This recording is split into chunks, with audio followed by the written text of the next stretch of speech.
навистина не можам да опишам со зборови како се чувствувам кога знам дека сум ставен во учебник како пример за граѓански активизам.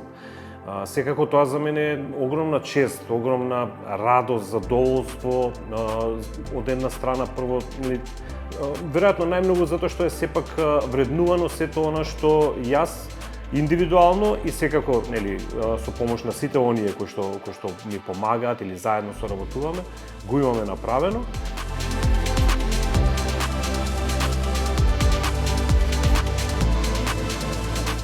Во учебник сакавме да биде ставено затоа што повторно сметаме дека формалното образование мора да застани на страна на таквите примери и е убаво да ги има баш во современото општество за да се следат действијата. Тоа од една страна го мотивира нормално Денис, например, меѓутоа и е одговорност за него да биде одговорен долгорочно во однос на неговите постапки и да остане верен на идејата.